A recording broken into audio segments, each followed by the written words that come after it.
لوگوں کو راضی کرنا چاہتے ہیں تو آپ ہرگز راضی نہیں کر سکتے یہاں تک کہ آپ ان کی ملت، ان کے دین اور ان کے مذہب کو قبول کر لیں۔ یہ مسئلہ تھا ان کے اندر، لیکن اللہ رب العالمین نے یہ بھی کہا کہ آپ اعلان کر دیجئے کہ تم جس چیز کو مانتے ہو میں اس کو ماننے کے لیے تیار نہیں۔ یا اللہ رب العالمین پر ایمان لانا اتنا آسان نہیں ہے۔ اللہ رب العالمین آپ کو جس چیز سے کہہ رہا ہے رک جاؤ تو اس سے رک جانا ہے، گرچہ وہ آپ کے نفس کے خلاف ہی کیوں نہ ہو، وہ آپ کے دل کے خلاف ہی کیوں نہ ہو۔ اگر آپ یہ عمل کر لیں گے اس طور پر، اگر اللہ رب العالمین پر ایمان لے آتے ہیں، تب آپ اپنی زندگی کے بارے میں سوچیں کہ اللہ رب العالمین ہمیں بہتر زندگی دے گا، اس دنیا کے اندر بھی دے گا اور آخرت کے اندر بھی دے گا۔ اسی طرح رسولوں پر ایمان لانا،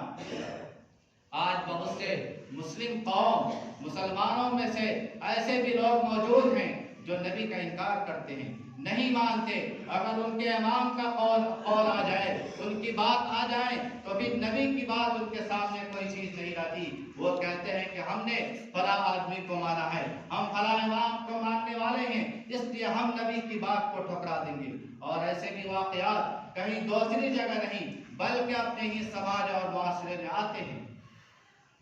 تو نبی کا ماننے کا مطلب یہ ہے، نبی پر ایمان لانے کا مطلب یہ ہے کہ آپ ان کی زندگی کو اپنے زندگی میں بسا لیں، ان کے روش کو اپنا روش بنا لیں، ان کے طریقے کو اپنا طریقہ بنا لیں، ان کا لباس اپنے زندگی میں نافذ کر لیں، ان کا رہنا سہنا، ان کا معمولات، ان کا معقولات، ان کے کھانے پینے، وہ تمام چیزیں آپ کے زندگی میں ہونی چاہیے۔ کہیں ایسا نہ ہو کہ ہم کسی اور چیز میں جا کر کے اس نبی کے فرمان کو بھلا چکے، جس نبی نے ہمارے لیے پتھریں بھی کھائی تھی، جس نبی نے ہمارے لیے راتوں رات کو سجدہ کیا تھا اور کہا تھا اللہم اہد قومی فإنہم لا یعلمون، کہ اللہ رب العالمین میرے اس قوم کو ہدایت دینا کیونکہ یہ لوگ نہیں جانتے۔ تو اس نبی کی پوری زندگی آپ کے سامنے ہونی چاہیے، کھانے میں، چلنے میں، پینے میں، اٹھنے میں، بیٹھنے میں، یعنی ہر جگہ وہ نبی آپ کے ساتھ ہونا چاہیے۔ اور اسی طرح جو ہے فرشتوں پر ایمان لانا، فرشتوں کے تعلق سے بہت سارے لوگوں کا یہ عقیدہ ہے کہ وہ اللہ کے نوری مخلوق نہیں بلکہ وہ اللہ تعالیٰ کی بیٹیاں ہیں۔ آپ کو معلوم ہونا چاہیے کہ نہ اللہ کا کوئی بیٹا ہے، نہ بیٹی ہے، نہ باپ ہے، نہ بیوی ہے، کوئی نہیں، بلکہ اللہ رب العالمین تنہا ہے، لم یلد ولم یولد۔ اللہ رب العالمین نہ کسی کو جنا ہے، نہ وہ کسی سے جنا گیا ہے۔ تو اس کے تعلق سے اور دنیا کے اندر اور آخرت کے اندر جو بھی چیز ہے وہ اللہ رب العالمین کی مخلوق ہے۔ یہ فرشتوں کے تعلق سے ہمارا ایمان ہونا چاہیے۔ اسی طرح کتابوں کے تعلق سے یعنی قرآن کریم اور دیگر تورات، انجیل اور زبور ہے، یہ اللہ رب العالمین کی برحق کتابیں ہیں، لیکن آج ہمیں جس کتاب پر عمل کرنا ہے وہ صرف اور صرف قرآن کریم ہے۔ اس کے علاوہ کوئی کتاب نہیں جس پر ہم اپنی زندگی کو نافذ کریں، جس کے پیٹرن کو لے کر کے ہم اپنی زندگی کو اس پر نافذ کر کے چلیں، ایسی کوئی کتاب نہیں۔ اسی کتاب کے تھرو، اسی کتاب کو لے کر کے اور اسی کو اپنی زندگی میں نافذ کرتے ہوئے چلیں گے، تب انشاءاللہ ہماری زندگی کامیاب ہو سکتی ہے۔ اور اسی طرح اچھی بری تقدیر پر بھی ہمارے حق میں جو اللہ رب العالمین نے لکھ دیا ہے وہ کبھی ٹلنے والا نہیں ہے۔ اس کے تعلق سے ایک بہت ہی مشہور حدیث حضرت عبداللہ بن عباس رضی اللہ تعالیٰ عنہ اس کے راوی ہیں، اور نبی کریم صلی اللہ علیہ وسلم انہی کے بارے میں کہتے ہیں کہ عبداللہ تم جان لو کہ اگر یہ پوری دنیا کے لوگ اگر یہ چاہیں کہ تمہیں نفع پہنچانا چاہیں اور اللہ رب العالمین تمہیں نفع پہنچانے کا ارادہ نہ رکھتا ہو، تمہارے حق میں وہ نفع پہنچانا نہ لکھا ہو، تو یہ پوری دنیا کے لوگ مل کر کے نفع پہنچانا چاہیں تب بھی تمہیں نفع نہیں پہنچ سکتا۔ اسی طرح اگر یہ پوری دنیا کے لوگ اگر تمہیں نقصان پہنچانا چاہیں اور تمہارے تقدیر میں تمہارے حق میں نقصان نہ لکھا ہو تو یہ کوئی بھی طاقت تمہیں نقصان نہیں پہنچا سکتی ہے۔ تو آپ تقدیر پر بھی ایمان رکھنا ہے۔ اللہ کے رسول صلی اللہ علیہ وسلم نے انہی باتوں کی ہمیں تعلیم دی ہے۔ جب آپ اس چیز کو کر لیں گے تو یقیناً آپ کی زندگی بہتر ہو سکتی ہے۔ ایمان لانے کا مطلب یہی ہوتا ہے۔ اس کے بعد میں فرمایا اس آیت کریمہ کے اندر عمل صالح کرنا۔ لوگ تو بہت سارے عمل کرتے ہیں، دن رات نمازیں پڑھتے ہیں، لیکن کیا وہ نمازیں نبی کریم صلی اللہ علیہ وسلم کے پیٹرن پر ہے یا نہیں ہے؟ نبی کریم صلی اللہ علیہ وسلم نے جس طرح نمازیں پڑھی اس نماز کے طریقے پر ہے یا نہیں ہے؟ اگر اس پیٹرن پہ ہے تب آپ کی نمازیں قبول ہوگی۔ نبی کریم صلی اللہ علیہ وسلم نے فرمایا تھا کہ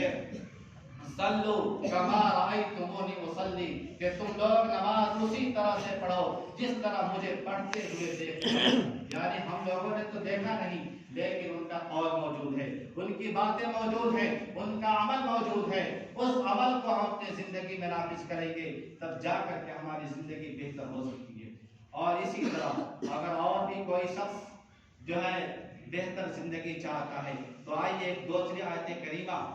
سورہ طٰہٰ کی آیت ہے، اس کے اندر اللہ رب العالمین نے ارشاد فرمایا کہ وَمَنْ أَعْرَضَ عَنْ ذِكْرِي فَإِنَّ لَهُ مَعِيشَةً ضَنْكًا، کہ جو شخص بھی میری نصیحت سے اعراض کرے گا، وَمَنْ أَعْرَضَ عَنْ ذِكْرِي، میری یاد سے، میری نصیحت سے، میری باتوں سے، میرے قرآن سے، میرے نبی کریم صلی اللہ علیہ وسلم کے فرمان سے جو شخص بھی اعراض کرے گا تو اس کی دنیاوی زندگی کیا ہوگی؟ فَإِنَّ لَهُ مَعِيشَةً ضَنْكًا، اللہ رب العالمین کہتا ہے کہ ہم اس کی زندگی کو تنگ کر دیں گے۔ اس کی زندگی کو اللہ رب العالمین کہہ رہا ہے تنگ کر دیں گے۔ آپ کی تنگی آپ کے ساتھ ہوگی، وہ کسی بھی اعتبار سے آزمائش سے کیوں نہ ہو، وہ ہر اعتبار سے آزمائش آپ کے ساتھ ہونا ہے۔ یقیناً آپ دیکھیں اور ہسٹری کا مطالعہ کریں گے تو جب ہم نے اللہ رب العالمین کو بھلا دیا، نبی کی تعلیمات کو بھلا دیا تو ہمارے اوپر طرح طرح کی عذابیں مسلط ہونے لگی ہے۔ وہ حجاب کے تعلق سے ہو، وہ پردے کے تعلق سے ہو، یا کسی بھی چیز کو دیکھ لیں، آپ ہر اعتبار سے جب اللہ رب العالمین کو بلائیں گے تو ہمارا حشر بھی یہی ہونا ہی ہے۔ اور پہلی قوم کو بھی دیکھ لیں، جو قومیں گزر چکی ہم سے پہلے، ان لوگوں نے بھی اللہ رب العالمین کو بلایا تو ان کے ساتھ بھی اسی طرح کا رویہ اپنایا گیا۔ تو اللہ تعالیٰ نے کہا وَمَنْ أَعْرَضَ عَنْ ذِكْرِي فَإِنَّ لَهُ مَعِيشَةً ضَنْكًا وَنَحْشُرُهُ يَوْمَ الْقِيَامَةِ أَعْمَىٰ، اور آخرت میں ہمارا انجام یہ ہوگا کہ اللہ رب العالمین کہہ رہا ہے کہ ہم آخرت میں ایسے بندوں کو اندھا کر کے اٹھائیں گے، اور بندہ سوال بھی کرے گا، اللہ رب العالمین سے کہے گا کہ اے رب العالمین، ہم تو دنیا کے اندر دیکھا کرتے تھے، ہم تمام چیزیں دیکھا کرتے تھے، ایک دوسرے کو پہچانتے تھے کہ کون ہمارے بھائی ہیں، کون میرے چچا ہیں، کون دوسرے لوگ ہیں، سب کو دیکھا کرتے تھے، تیری باتیں بھی سنا کیا کرتے تھے، اور تیرے خطاب کرنے والے لوگ بھی ہمارے سامنے خطاب کرتے تھے، اس چیز کو بھی سنا کرتے تھے، ہم تمام چیزیں دیکھتے تھے، لیکن آخر آج قال رب لم حشرتنی اعمی، کہ آج مجھے تو نے کیوں اندھا کر دیا،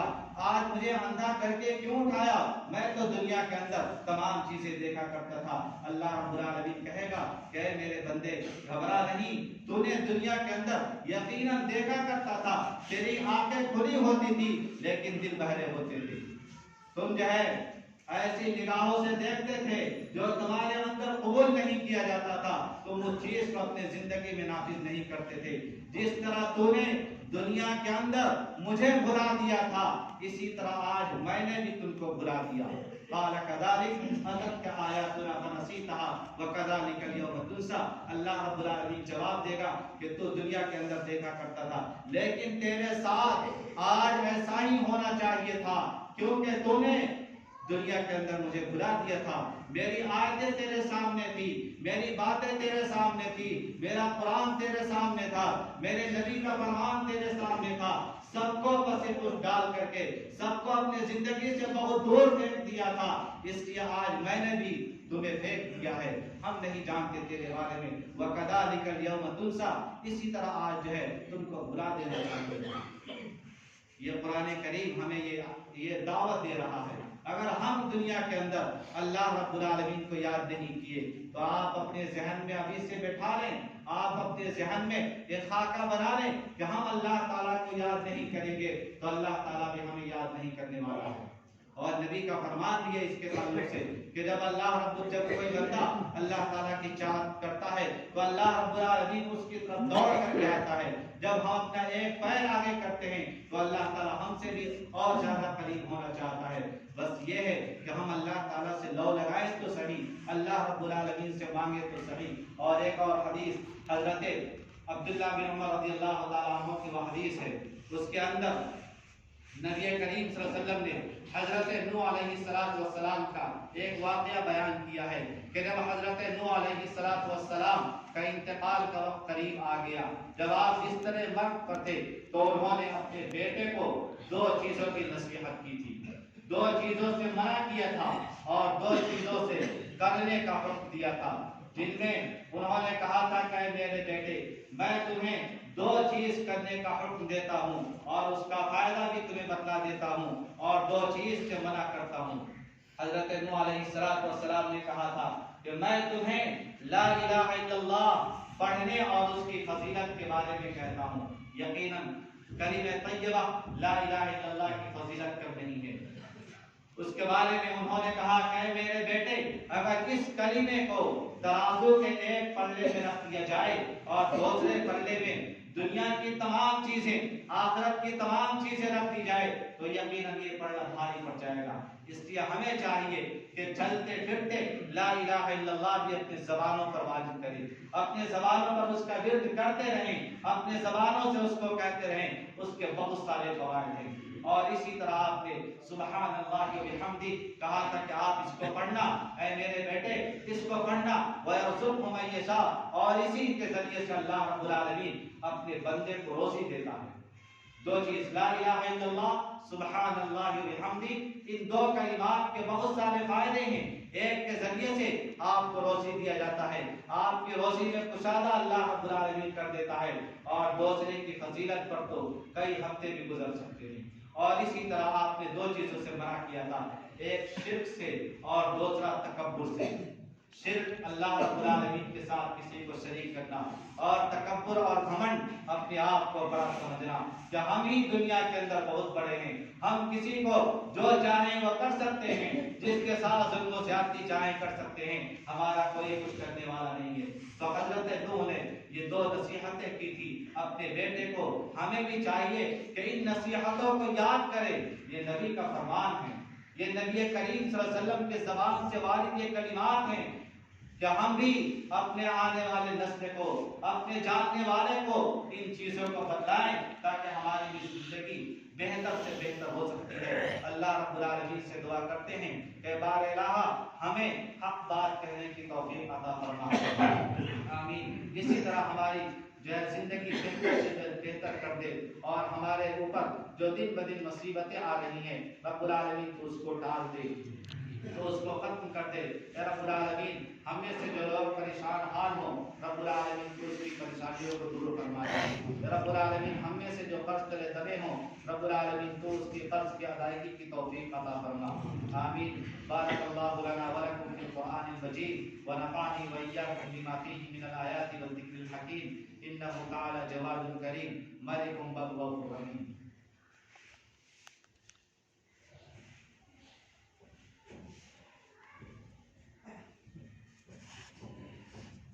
إن الحمد لله نحمده ونستعينه ونستغفره ونعوذ بالله من شرور أنفسنا ومن سيئات أعمالنا، من يهده الله فلا مضل له ومن يضلل فلا هادي له، وأشهد أن لا إله إلا الله وحده لا شريك له، وأشهد